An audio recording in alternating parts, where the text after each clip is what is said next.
bizarre week finally in our rear view, the ship has been righted and things are back to normal. Well, mostly, as offenses exploded this week with 2/3 of the NFL scoring at least 20 points. These are the weeks we live for in fantasy. Only one team was under 100. So let's get to recapping. But first, what's this? New music?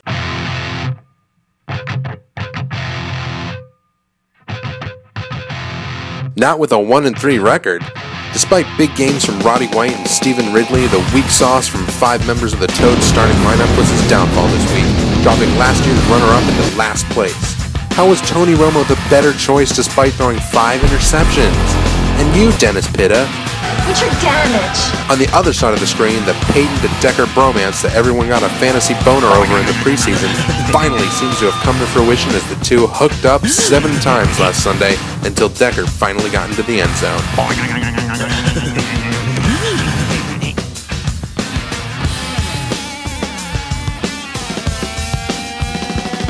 The first of 2 matchups decided by 1 point this week, Super Pro eked out a win on Monday night as Jay Cutler finally did just enough to get by. Des Bryant's best efforts to derail the Cowboy paid off despite him having his biggest game of the year. If only Mark had started Bills tight end Scott Chandler, who had a big game catching 2 touchdowns. But the real blame should be placed on Julio Jones and Darren McFadden, who combined for a lousy 8 points.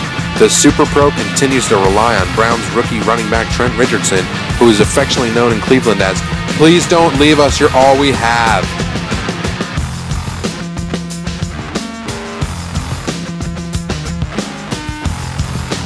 Like a brash, young, untrained Jedi, Make It Happen prepared to face the darkest force in the league and got its proverbial hand chopped off, suffering a 51-point defeat by the Dagobah system.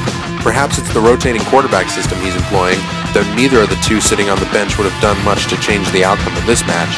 Not when Drew Brees throws for nearly 450 yards and 3 touchdowns, but yet still loses. Karma's a bitch, ain't it?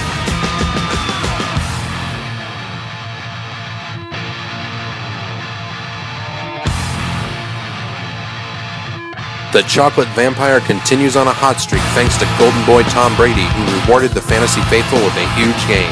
But the real story here is the 49ers D, who brought down the Jets on Sunday. Looks like Rex Ryan forgot to punch in the secret code.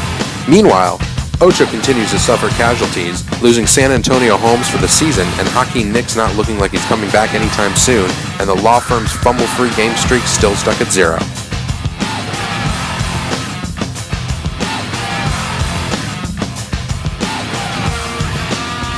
Ray Finkel continues to be cursed by aquatic mammals as Brian Hartline had a monster game while sitting on Laces Out's bench.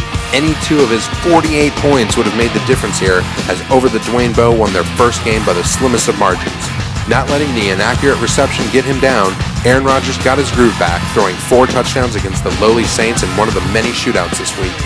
A shame, too, as Chris Johnson finally had a good game, getting 141 yards on the ground, which tripled his output for the year, which brings him up to...